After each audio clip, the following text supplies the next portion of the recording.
type. However, we could actually induce, alright? We could induce mutations in bases, or we could induce point mutations. For example, here I have here uracils, alright? They are pyrimidine bases, of course. In case, for example, the uracil here is connected to some kind of DNA and they are in front of each other, there is a possibility that upon the addition of sunlight, what happens is that we have double bonds here. What happens is that we could remove these double bonds and then in exchange for that create covalent bonds between these two uracil rings or two pyrimidine rings, and what you form here is a cyclobutane ring, right? Four members enclosed in a ring. So this is a cyclobutane. This is cyclobutane dimer. Dimer meaning that this one is composed of two units of a particular base, or two units of bases. So you have two uracils here joined together, that's a dimer, and in the middle they form cyclobutane. And this is a problem because we know that in replication the two helices, the two strands are supposed to be separated and they should be read independently. But if this is joined together like this, so if this is a DNA and you form the cyclobutane, they are joined, so you cannot really separate that because that's covalent. Now you cannot read this, you cannot open this, and that's already a mutation. You cannot anymore use this for the central dogma. Alright? Another case here, for example, I have R attached to anything. There are many chemical agents that actually do this. They are supposed to use R to attach to bases. For example, this is the DNA. This is any base, any purine or pyrimidine. They put the R here, and we know that R is an alkyl group right here.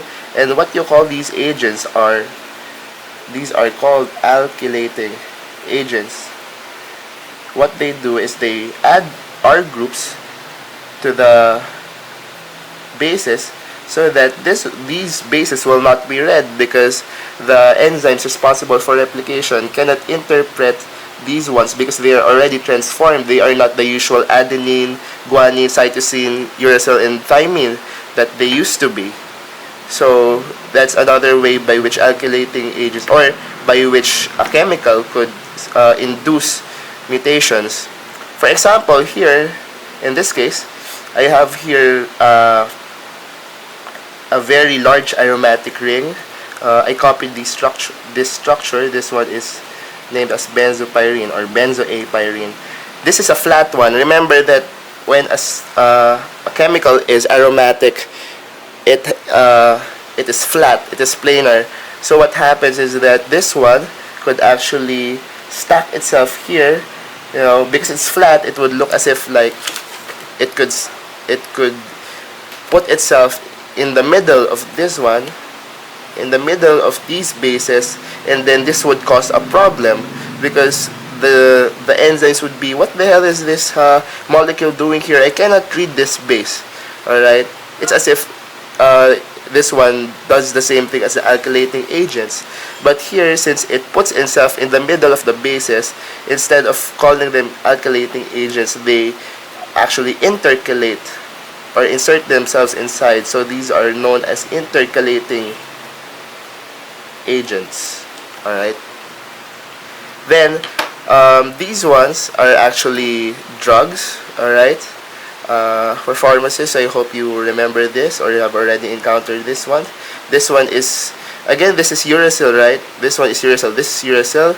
We have a fluoro group here. This is actually 5-fluorouracil. And this is a purine with a sulfur here. This one is named as 6-mercaptopurine. Mercapto stands for a thiol group, but here it is designated as a thione group or a sulfur ketone. Now these ones look like the nucleotide bases, right? And what happens is that they are actually antagonists. They compete with the nucleotide bases they look like in the enzymes that metabolize them. So what happens is that there becomes a problem in the synthesis of, for example, of uracil in a particular cancer cell, and what happens is that the cells will die because of the loss of a particular base. The same with here. So that's what these lookalikes do.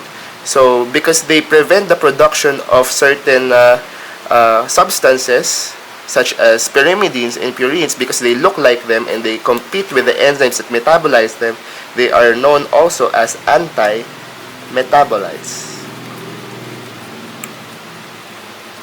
Alright. However, these ones are useful because these ones are used, this one in particular, as anti-cancer. Alright? And this one is an immunosuppressant. Now, we mentioned that there are repair mechanisms, so I will mention some kind of repair mechanisms here. For example, we have here the cyclobutane dimer. Alright, there's actually an enzyme that would target this. The enzyme that can target this is known as a photolyase. Alright. Remember that this one is induced by sunlight or by photons. Alright. So what happens is that the enzyme photolyase would break down this cyclobutane dimer. Alright. Now, there's also something I haven't mentioned. Alright. I'll just put it here. There are also some cases wherein, for example, these ones are supposed to be filled up. There's supposed to be a purine or pyrimidine here somewhere, but in this case, there's something missing here. Alright, and you call that in particular an AP site.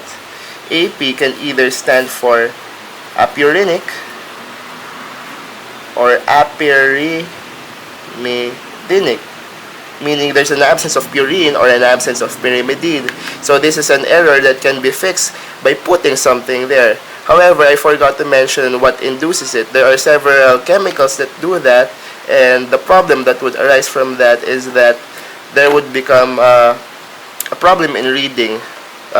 Just to summarize, the same as what would happen with alkylating agents and intercalating agents. And in order for this one to be resolved, there's something missing, you place something there. That's why the name of the enzyme that could fix AP sites is known as an insertase. You insert what is missing. Alright? You insert what is missing. Apurinic sites could actually be also induced by a certain repair system. For example, this one is something that cannot be read, right? I just mentioned that because it's not anymore the normal base, alright, in the DNA. What could happen is that, for example, this is guanine. An enzyme could actually cut this off first, then put an actual guanine here without the R back here, so that this one would be normal again. And what does that is a mechanism known as accession repair or accession, because what it does, it removes the base that cannot be read. Now you come up with a apurinic or apyrimidinic site because you removed it, but that is intended because after accession it will now insert a normal base back to the site wherein the once abnormal base was located. Alright, so that's it. So again, luckily we have repair systems in these cases, but then again, just as a review, if it cannot be repaired, either the cell will die or the cell will escape repair and cause a lot of havoc in the system of the organism that has underwent mutation in that particular gene.